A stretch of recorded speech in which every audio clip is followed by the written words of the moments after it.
Павел спустился в зал, прошел мимо первого ряда, мимо глаз настороженных и боязливых, гневных и ненавидящих. Впрочем, если бы он оглянулся и внимательнее рассмотрел лица, наверняка обнаружил бы 2-3 восхищенных взгляда, но их было так мало, и вышел на улицу.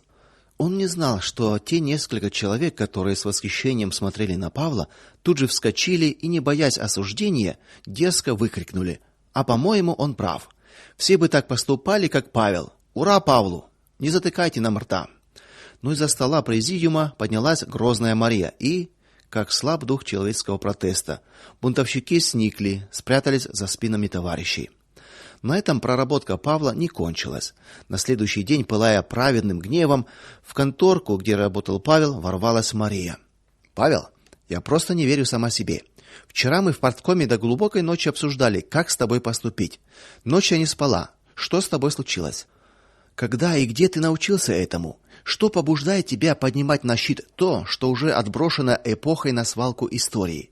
Зачем ты воскрешаешь то, что умерло, похоронено и уже забыто всеми передовыми людьми?"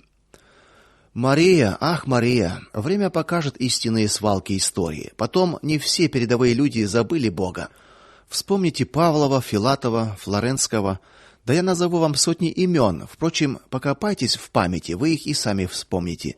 Вас, марксистов, наверняка обучали тому, как бороться с передовыми идеями в области религии. Я ведь не завербован Христом. Я отдался ему, чтобы разделить с ним терновый его венец. Из всех мировоззрений, теорий и учений, учение Христа самое передовое, самое животворное, потому что жив он, и вечно жива личность его. Не знаю, доживете ли вы до тех времен, но придет время, когда вы все сможете убедиться в этом сами. Вы, я имею в виду марксистов-материалистов. Да будет тебе нести чушь. Чем ты докажешь? Павел усмехнулся. Чтобы доказывать, надо иметь примерно одинаковый уровень знания в области религии. К тому же у нас мало времени, мы ведь работаем, а вы в силу занимаемой вами должности лишь прорабатываете да дискутируете.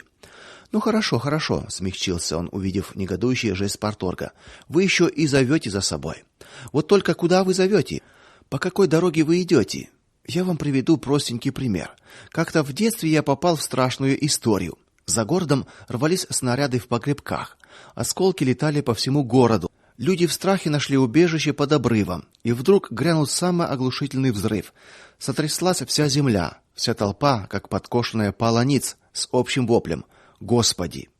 Там в толпе собрались всякие: толстовцы, лютеране, марксисты, большевики, иудеи, православные, философы и простые рабочие. Так вот, ни один из них не воскликнул: "Толстой, Мартин Лютер, Ленин, Спиридонова". Нет, все как один воскликнули: "О, Господи!" Нужен ли вам другой пример? Мария отмахнулась руками с таким видом, как будто хотела сказать: "Да ну тебя". Павел вернулся к работе, сказав напоследок: "Христианство живо, потому что жив Христос. В христианстве люди находят не красивую одежду и пышные наряды, а жизнь вечную". Но твой Христос не побрезгал самарянкой, обличал ее и признался ей, что именно он Мессия. Почему же ты не пришел в свое время и не открылся партийной организации, что ты стал баптистом? Я бы тебе еще тогда мозги бы вправила. Теперь я вижу, поздно, очень поздно. Последние слова она произнесла с угрозой.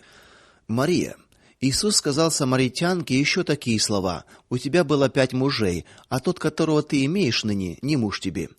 И простил ей грехи ее. Я тоже мог бы сказать тебе о том количестве мужей, которые были у тебя и есть. Но уж грехи тебе я никак не могу простить. К тому же ты насмехаешься над живой водой, не разумея смысла Писания. Как же я мог прийти к тебе с признанием? Тут раздался всеобщий смех. Павел обернулся. Не только конторка, но и коридорчик перед ней вплотную были забиты случайными слушателями, свидетелями их разговора. Мария вскочила как ужаленная и выбежала из конторки. Павел продолжил работу. На душе у него праздновала победу ликующая радость. Мысленно он поблагодарил Господа за мудрость, силу и знания, которые он вложил в его уста. И дома оживленно обсуждали выступление Павла. Только отец грустно поглядел на сына. Хорошо, Павлик, что ты отстоял веру Христову перед безбожниками, но уже сейчас готовься к сражению. Дьявол не отдаст тебе этой победы запросто. Он не прощает, но и Господь не оставит без награды. Никогда не молился так истово Петр Никитович, как в эту ночь. Чуяло ли его сердце скорую расправу с сыном, или же благодать Господня распростерла над ним свою милость? Но молился он долго, со слезами на глазах, до тех пор, пока не затекли колени, и во всем доме не звучал только его голос. Один только Бог знал, что эта молитва отца за сына действительно стала пророческой.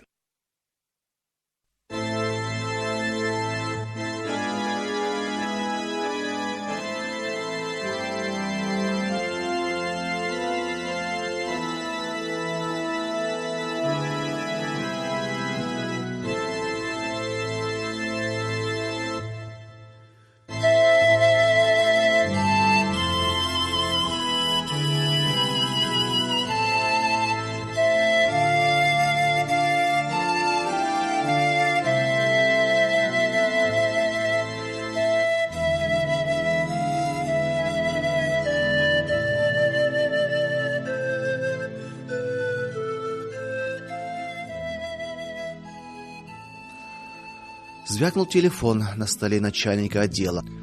Тот поднял трубку, минуту слушал, не проронив ни слова. Только брови ползли все выше и выше, да рот округлился до ужасной маленькой дырочки. Осторожно, будто нес сосуд с драгоценной жидкостью, положил трубку на рычаг, сглотнул слюну, кашлянул, посмотрел в сторону Павла. Владыкин, тебя просят в отдел кадров. Да, в кадры.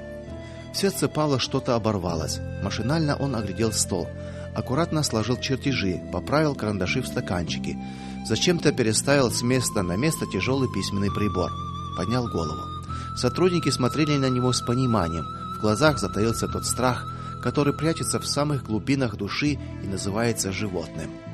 Да, они догадывались, зачем и кто вызывает Павла Владыкина в отдел кадров. Многих уже вызывали туда, и они исчезали бесследно. Каждый думал о себе. На этот раз пронесло. Звали Владыкина. Заводская территория показалась Павлу гигантской площадкой. Так долго шел он цехами, перепрыгивал через рельсовые пути, переждал маневровый паровозик, потом поднимался по лестнице, стучал в обитую черным строгим дермантином дверь, докладывал: Павел Владыкин прибыл по вызову начальника отдела кадров. Секретарша упорхнула в кабинет, тут же вынырнула обратно. Можете идти. Бедняжка, она уже стала заикаться от подобных вызовов. У стола стоял худощавый мужчина с землистым цветом лица. Обычно такие лица бывают у тех, кто сутками проводит время в закрытых помещениях. Впрочем, это было неудивительно. Мужчина был одет в форму работника НКВД. Владыкин? Павел кивнул. Спиной он чувствовал, как тихонечко открылась дверь. Кто-то вошел и встал сзади. Вы арестованы. Вот ордер. Давайте сюда ваше Евангелие. Павел оглянулся. За спиной стоял вооруженный конвой.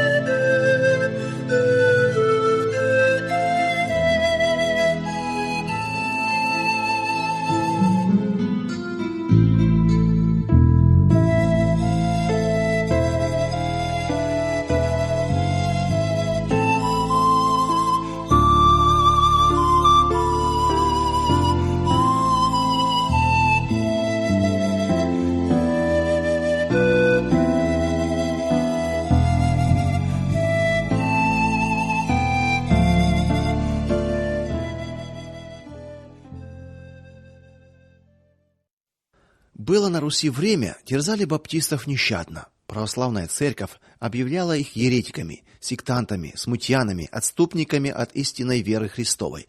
Их дразнили штундистами, а местами так и прозывали, не разумея значения слова штунд, что с немецкого означает час, час молитвы. Нехристями. Родители не отдавали за баптистов своих дочерей, а каторга так-то просто скучала без них.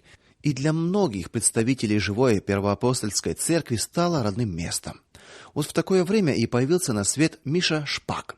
Родитель его, Терентий Шпак, хоть и считал себя искренне верующим баптистом, слыл человеком богобоязненным. Да только лишь в семье знали, христианин он неровный. А вся беда его заключалась в том, что он частенько слишком возлюбливал нынешний мир и гнался за прибылью. Любил приторговать, расширить хозяйство, пристроить к мельнице еще одну, а то и поставить парочку в других местах. Все это требовало его присутствия, и он ездил с места на место, не слишком-то балуя свою семью, а значит и детей вниманием. Среди ленивой бедноты он слыл человеком зажиточным. Ему не могли простить крепкого хозяйства, к тому же он еще и штундист. Вот и грозились выжечь штунду огнем. Разговоры шли до тех пор, пока не превратились в жуткую действительность. Где-то перед самой войной с Германией Терентий поехал со двора по делам. Дома оставалась жена с малыми детьми. В синеватое от сумерек окно резко стукнули. Штунда горит. Женщина выглянула и обомлела. Уже занималась стена дома. Зарево отражалось в окнах близлежащих изб. Уже набирало силу пламя с другой стороны. Гудело, искрило, уже лопались стекла. В чем была, жена Терентия Шпака обхватила 4-летнего Мишутку и скатилась по лестнице. Внизу уже все трещало. Боже мой, только и вскрикнула она, поворотилась к набежавшим зевакам. Помогите, мол. Но рассчитывать на помощь от ухмыляющихся односельчан нечего было и думать. Она крепче прижала Мишутку, тот в испуге повторил мамкины слова. Боже мой, боже мой. До тех пор, пока мамка не выпустила его из рук, в безумии кидаясь то к одному, то к другому зеваке. И тут случилось чудо. Без всяких видимых причин пламя пожара вдруг свернулось в трубку, пыхнуло еще пару раз и погасло. Пристав, стоявший до тех пор со скрещенными руками на груди и лишь беспомощно качавший крупной головой, тут вдруг проявил прыткую мощь. Чего стали, рты поразъявили? Заорав на зевак, засуетился он. Обалдели, что ли? Ну-ка, разбирай хату до косточки. Хату Терентия Шпака, которую Бог спас от огня, люди с гиканьем растаскивали по бревнышку. Какой-то изувер вытащил стол, накрыл его скатертью и торжественно водрузил в проеме ворот. Пей, наливай, мол, штунда погибла. Кажется, пристав, а может и кто другой, никто уже не упомнит, стал приставать к ней с расспросами, дескать, зачем это она решила поджечь собственный дом. Такого поворота жена Терентия Шпака не только не ожидала, но привычная гонениям за приверженность баптистской вере, где всякое приходилось претерпевать, даже подумать не могла. Сердце ее не выдержало, она в беспамятстве опустилась наземь. Никто не кинулся поддерживать женщину. Мишутка завыл от ужаса. Нашелся все-таки сердобольный, оттащил мать подальше, к плетню, ибо толпа уже озверела и размела не только дом, но и сараи, авины, амбары, и даже плетень выкорчевала с корнем. Будет знать проклятая штунда. Мать не приходила в себя. Мишутка выл от страха, держась за холодеющую руку матери. Не было в тот миг человека на белом свете более одинокого, чем Мишутка. Крадучись, появился тот же сердобольный христианин, накрыл тело матери забытой скатертью, снятой со стола, и до утра дал приют мальчишке.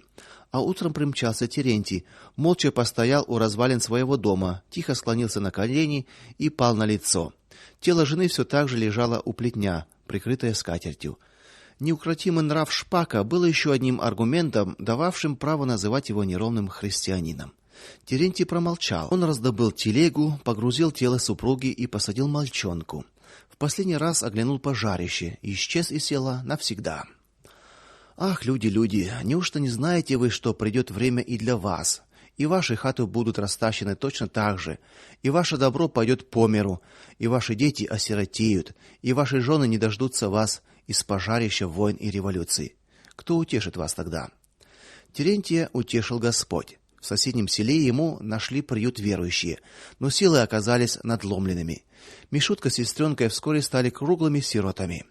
Родственники перевезли их на Кубань. Там сохранилась отцовская мельница. Управляющий долго раздувал усы, размышляя, как удобнее отказаться от обузы.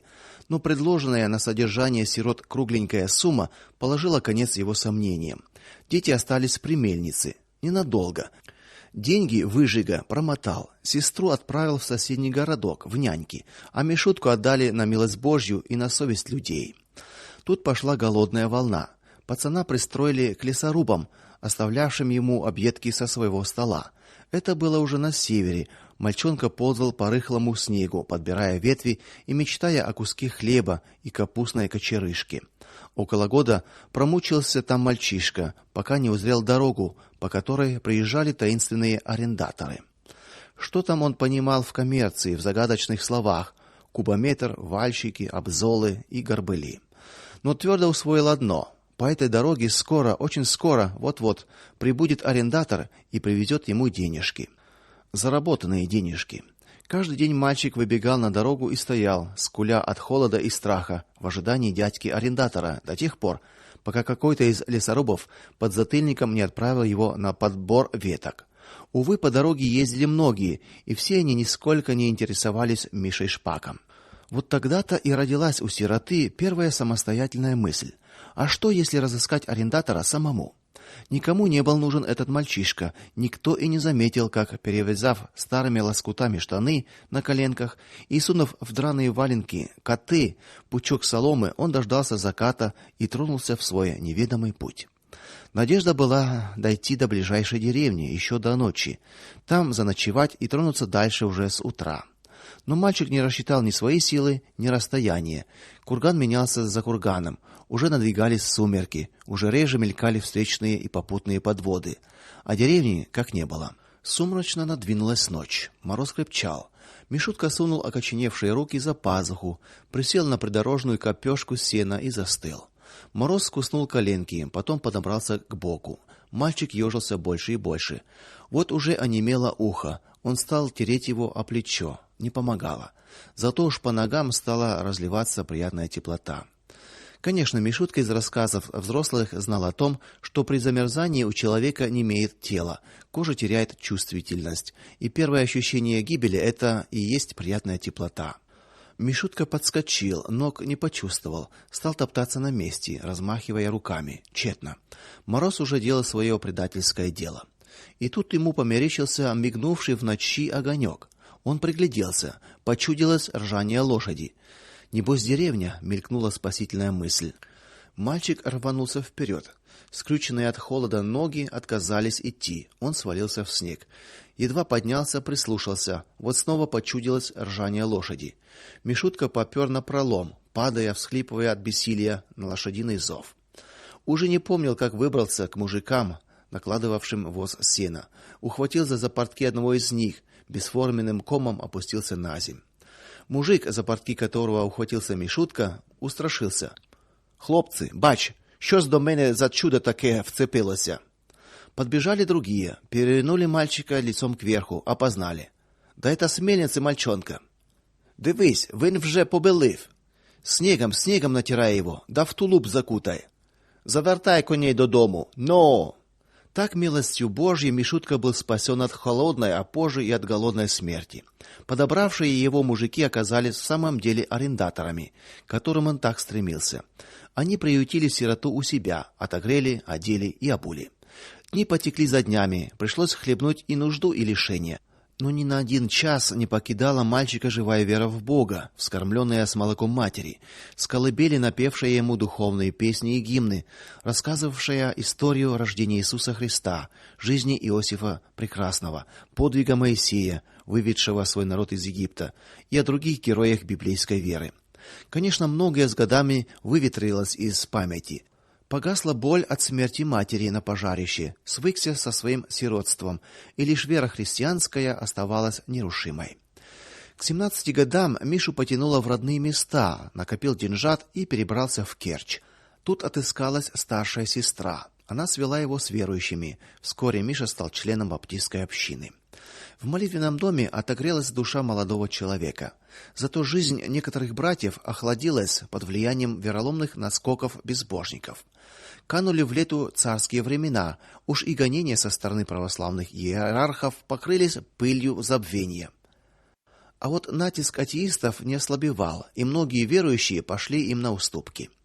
В 29 году на одном из собраний Святой Дух коснулся сердца молодого человека, и он искренне покаялся. Духовное возрождение еще более повернуло Михаила к Богу. В нем проявились зачатки проповеднического таланта, огонь любви к Иисусу Христу вспыхнул с новой силой.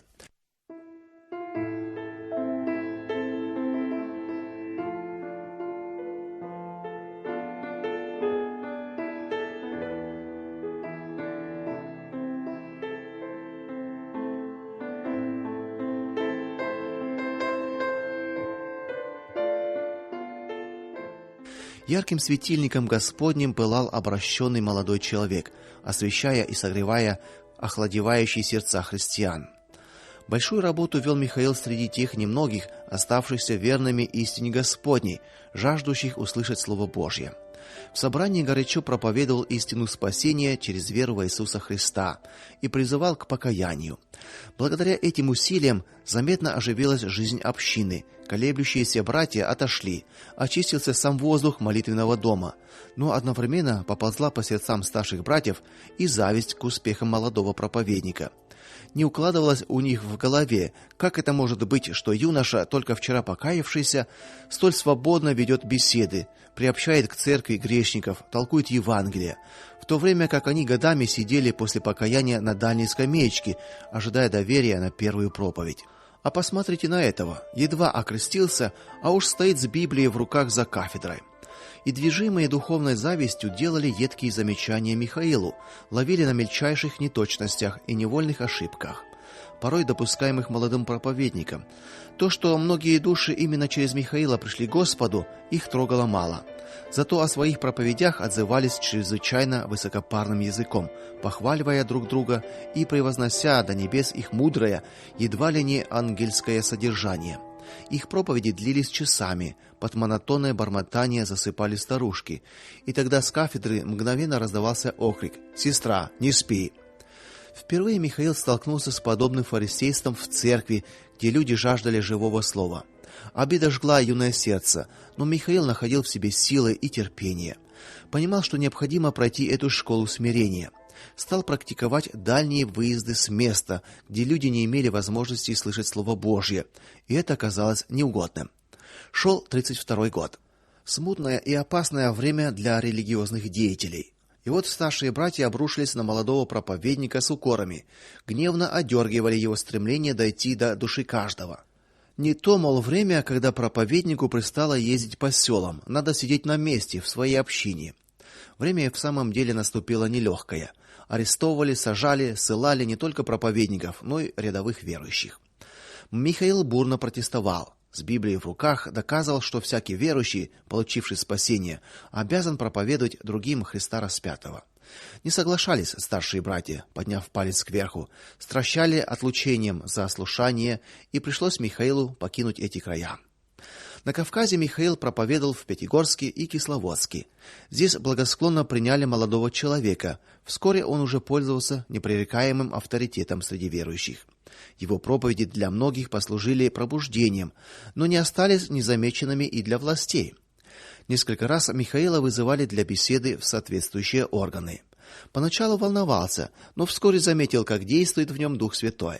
Слова, положенные им на уста Михаила, оказывались убийственными по силе логических умозаключений, и противники не находили причин для привлечения к суду. Отбирали документы, с досадой отпускали, но не успокаивались и вызывали вновь. «За моего Господа страдаю», — с улыбкой, обезоруживающей самые хитроумные козни преследователей, ответствовал молодой человек, а в душе радовался. Уж если стали таскать под опросом, значит и в самом деле он стоящий проповедник. Конечно, не без страха переступал порог казенного дома, но стоило услышать первый вопрос, как страх исчезал, уступая место духовной отповеди. Однажды прямо с допроса возвратился в собрание. Братья и сестры, знавшие, куда вызывали Михаила, горячо поздравили с благополучным возвращением и тут же предложили проповедь. Посвящение Духа Божия оказалось столь велико, что многие преклонили колени в покаянии. Пробуждение приняло массовый характер и затронуло даже охладевших христиан. Дни и ночи посвящал Михаил служению Господу. Утомление настигло его скоро. Стал, что называется, спать на ходу. В один из таких дней, после почти бессонной ночи, пришел на собрание и скромно сел в уголке, прячась за спинами и желая попросту молитвенно присутствовать на собрании. Его заметили. Не успел отговориться, предложили проповедь.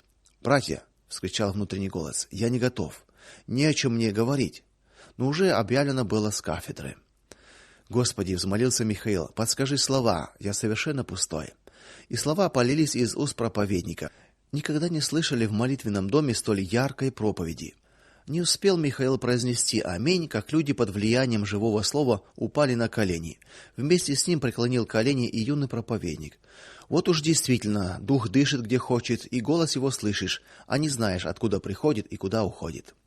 Никто, однако, не ведал, что лучшая проповедь Михаила, прозвучавшая в тот день, последняя проповедь в тех местах. Ему предстояло новое испытание. Дома ждала повестка из военкомата. Михаил долго рассматривал невидящими глазами клочок бумажки, потом обратился к Господу за советом. И вот во время молитвы его посетил Дух Святой, и он услышал его голос: «Не предавайте членов ваших греху в орудие неправды, но представьте себя Богу, как ожившие из мертвых, и члены ваши Богу в орудие праведности». На призывном пункте Михаил заявил о своей готовности служить в армии, но взять в руки оружие, как орудие убийства, он не может. Комиссара подобное заявление не удивило. Их в ту пору он слышал немало и попросил подождать до вечера. На этот раз с Михаилом беседовали уже несколько человек.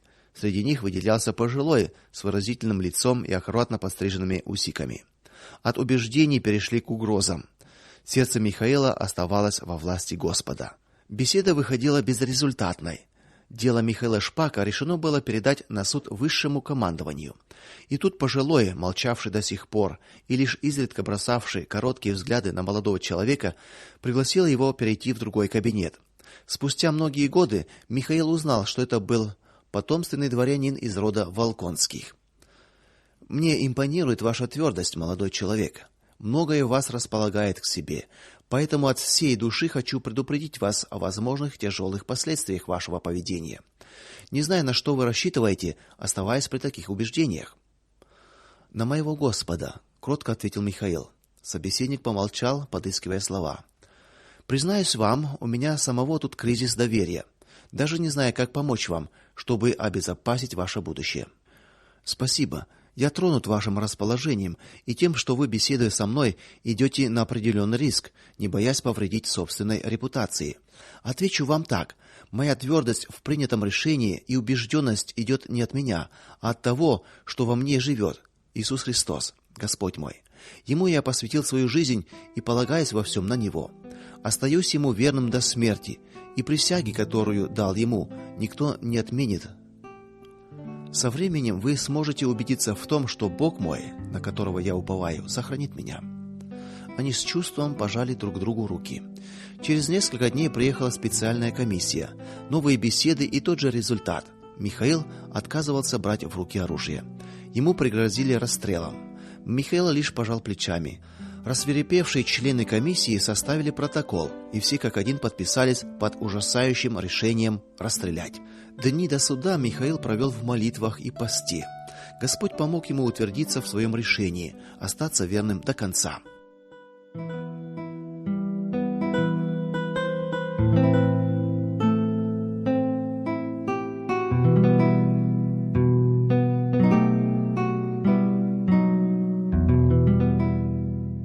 В ноябре 1934 года Михаил Шпак попрощался с немногочисленными родственниками, друзьями по вере, особенно с молодежью, и явился в суд. Судебный процесс шел в духе суровых, жестоких нападок. Его обвинили в измене родине. У присутствующих обмирало сердце от страха. Все знали, чем грозит подобное обвинение. Тем не менее, приговор вынесли сравнительно мягкий: 3 года лишения свободы. Кое-кто в зале облегченно вздохнул, многие прослезились. Так со слезами на глазах и проводили Михаила в Воронок. Тюремная камера встретила страдальца за веру настороженным молчанием. Михаил без сил опустился прямо у двери. Начались расспросы. Коротко Михаил поведал арестантам свою историю. Старичок с длинной белой бородой ласково погладил Мишу по плечу. Его участие тронуло сердце молодого человека, и он спросил его: "Дедушка, тебя-то за что посадили?" Старичок заулыбался беззубым ртом и, шамкая, беспечно ответил: "Да вот, шинок, уж что говорить, ночью взяли прямо из хаты и привезли из суды за то, что будто я кого-то Кирова убил. Вот и вся моя беда. Уж и где он взялся, той Кир, что я убил его, не знаю. Дальше так и не знаю, шинок". Старичок вынул из кармана лоскуток и вытер набежавшие на глаза слезы.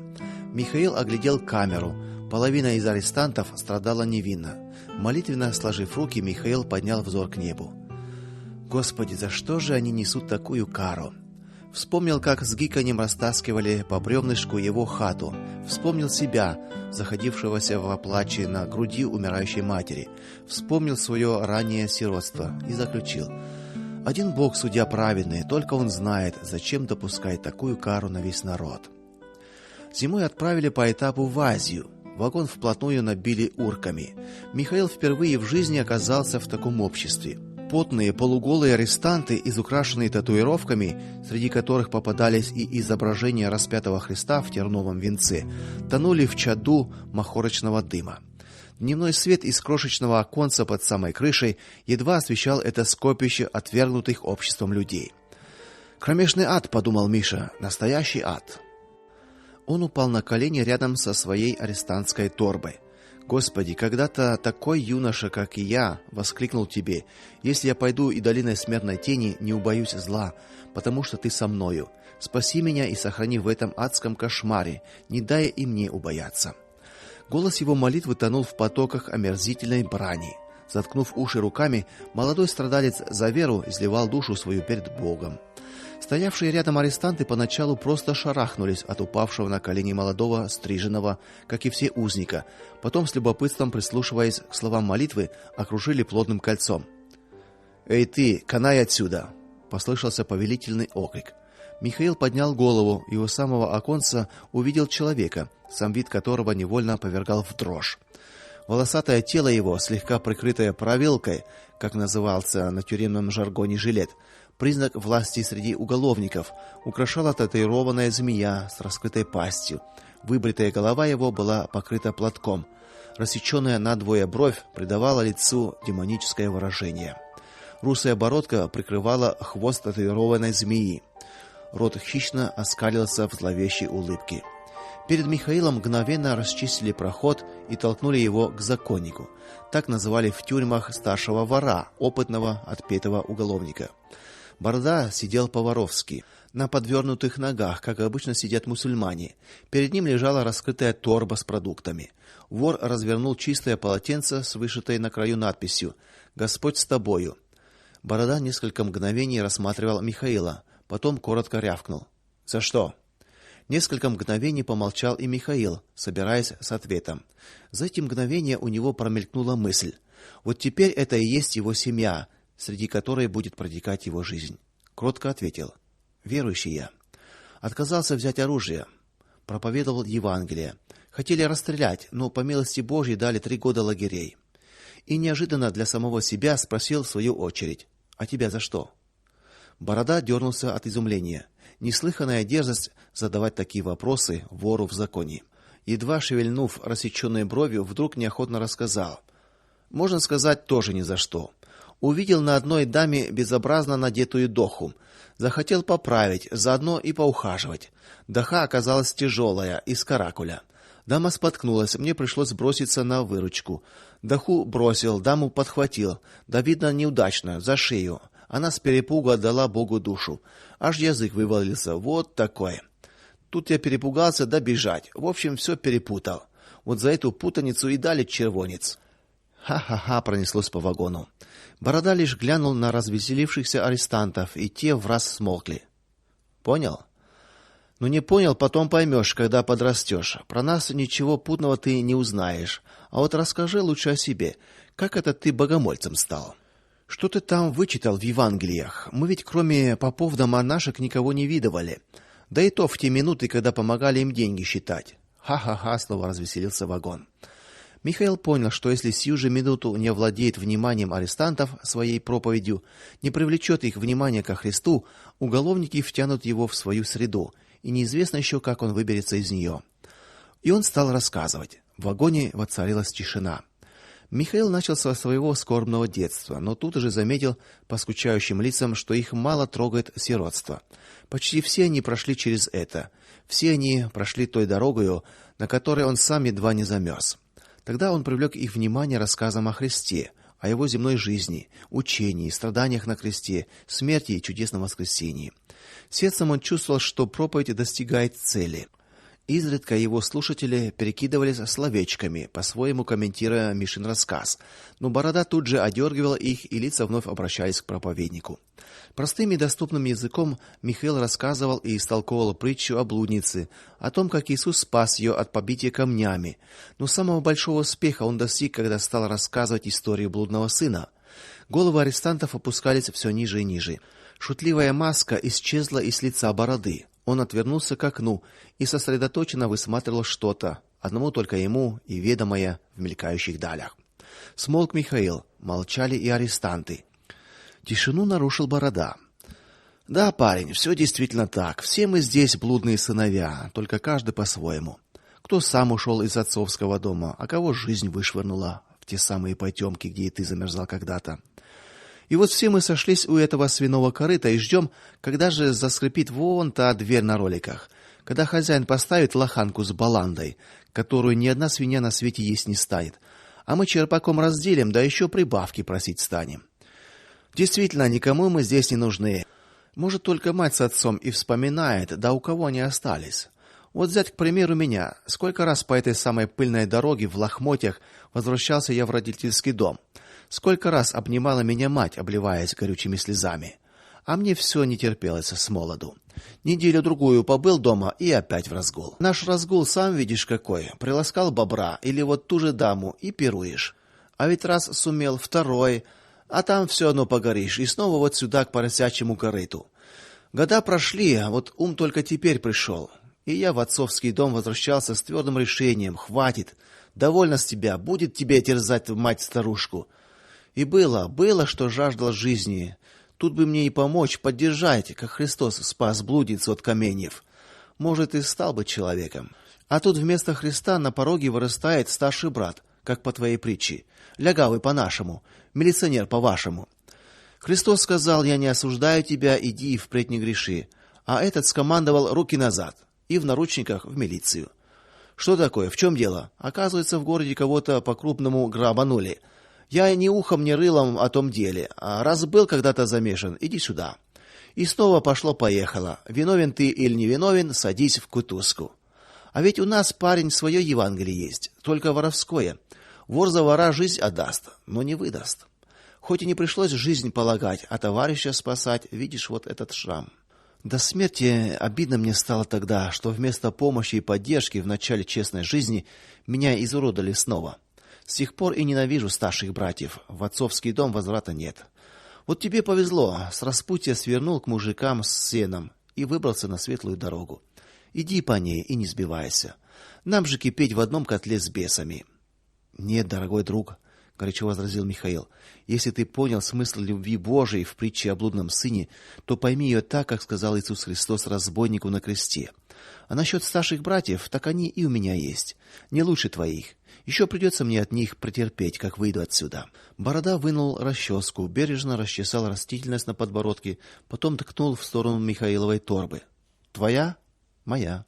Проверь, все ли цело. Забирай ее и ложись вот сюда. Он махнул расческой в другой угол. Эй ты, рыжий, брысь отсюда на пол, скомандовал он детине с огненно-рыжими волосами. Михаил не стал возражать, догадавшись, что этим лишь испортит настроение. Он понял, что ему оказана особая честь, и не последняя.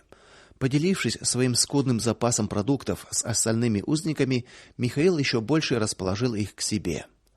"Кончай курить, варьё", скомандовал Борода. "Кому не вмоготу, дыми в окошко, а то и хвосты тут можно откинуть, то есть умереть. И лаяться кончая, не на малине сидите, на воровской сходке, а то даже у старородских, старых воров, уши вянут". До ночи Миша проспал на нарах. Ночной морозный воздух сильно остудил вагон. Поезд еле тащился, пыхтя и отдуваясь на подъемах. Паровоз тяжко вздыхал. Спали вповалку. Отовсюду слышался храп и стон. Бессвязные речи и отдельные выкрики сменяли зубовный скрежет. Тяжел арестантский сон, подумал Михаил, натянул рубаху, выискал местечко для коленопреклоненной молитвы и стал изливать душу Богу. Не от отца с матерью оторвали его, не из родной земли отвозили его в неизвестность, пугающей невидимыми испытаниями, а будто вырвали из тела церкви, которой он принадлежал безраздельно. Молился об оставшихся друзьях, за бедную арестантскую семью, среди которой суждено ему прожить годы, и годы самые цветущие. В ту пору шел Михаилу 24-й год. Молился за седого старичка, обвиненного в убийстве Кирова. Молился и за несчастного Бороду. Молился о своем неизвестном будущем. Молился, чтобы Господь спас и сохранил его. В конце февраля 35 года этап прибыл на окраину Ташкента. Из пересыльной тюрьмы арестантов перегнали в лагерь, окруженный арыками. Цвели абрикосы, зеленела изумрудная трава. При виде окружающей природы, розоватой кипени персиков, Михаил невольно воскликнул: "Господи, в какой благословенный край ты меня привел!" Определили Михаила в механический цех. Истинный христианин сразу же выделяется среди заключенных своим трудолюбием. Не был исключением и Михаил Шпак. Вскоре его стали выпускать за территорию зоны для починки мелких повреждений. А еще спустя какое-то время, убедившись в его благонадежности, трезвости, честности и аккуратности в исполнении всяких поручений, расконвоировали. Господь удовлетворил и первое желание Михаила отыскать своих. На вопрос, где тут собираются баптисты на молитву, случайный прохожий, предварительно окинув Михаила взглядом с ног до головы, ответил: "Где собираются на молитву, не знаю, а вот где одна баптистка, скажу", и указал направление. По указанному адресу действительно жила верующая, женщина средних лет. Незнакомца встретила испуганно. Михаил поспешил объясниться. "Мне сказали, что тут живет баптистка. Это вы?" "Да, я баптистка. А вам кого надо?" "Да никого конкретно", ответил Михаил, радуясь в душе, что уже одна встреча состоялась. "Я недавно в вашем городе и хотел бы найти своих. Мне хотелось бы попасть и на собрание. Вы поможете?" Сестра растерялась. "Собрание у нас закрыли года 2 назад. Где они теперь собираются, не могу вам сказать". Михаил видел, что сестра в затруднении, и не стал продолжать расспросы. Сказал только: "Я вижу, вы христианка, и я приветствую вас, как баптист и верующий. Если можно, зайдемте в дом и помолимся вместе. Меня зовут Михаил, фамилия моя Шпак". Тут женщина смягчилась, улыбнулась, протянула руку. "Приветствую и я вас, дорогой брат. Зиновьева, заходите, помолимся". В тесной кухоньке оба преклонили колени и усердно помолились. Михаил сердечно благодарил Господа за все пережитое им, и особенно за то, что нашел в этом городе своих. Просил, чтобы Господь благословил его пребывание в этом городе. Сестра молиться вслух не стала, просто предложила гостю поесть. Миша приметил скудность обстановки, извинился, пообещав зайти в другой раз, и вышел на улицу. Сестра провожала его, но червь сомнения грыз ее душу. Искренне ли брат навестил ее? Надо ли спрашивать его о том, какие пути привели его в этот город? Вечером советовалась с домашними. Те посоветовали не торопиться с открытием тайного дома молитвы, и все же она провела ночь в смятении. Михаил повторил свой визит. На этот раз Зиновьева приняла его с радостью. "Брат, я сильно мучилась, когда проводила тебя. Недоверие сковало мои уста. Я не открывала тебе место молитвы и общения, но вот Бог ночью открыл мне, и я решила проводить тебя к молитвенному дому. У нас отняли дом молитвы, запретили собираться для богослужения, но молодежь тайком собирается, ходит и кое-кто из пожилых. Да очень боязно, власти не унимаются. Уже 15 братьев посадили в тюрьму. Вот и опасаемся незнакомых людей. Вот сюда входи, дорогой брат". Так Михаил Шпак попал на собрание молодежи. Встреча оказалась столь радостной, что уже на следующий день, забыв всякие предосторожности, молодежь целой ватагой пришла к лагерной вахте. Долго бесцельно бродили вдоль колючей проволоки в тщетной надежде увидеть Мишу, но лишь к вечеру удалось подать о себе знак. Стемнело, сменились часовые. Вдруг быстрым шагом к ним вышел Миша. "Братья!" Он задыхался от радости. Начались взаимные расспросы. Михаил рассказал, что по приезде в лагерь ему пришлось много потрудиться среди того погибшего варья, с которым разделял муки этапа. Некоторые из них, по мнению Михаила, решили завязать с прежней профессией и вызвались поработать в мастерских рядом с молодым проповедником. Другие остались к труду непривычными, да и воровская честь запрещала им искупать вину честным трудом. Они не ладили с администрацией и почти не вылазили из карцера. В короткие промежутки между такими отсидками арестанты играли в карты, курили анашу, заваривали чефир. Братья, слушая его, только рты разевали. Но ушли ободренные сознанием, что хоть немного, но скрасили пребывание в неволе новому знакомому.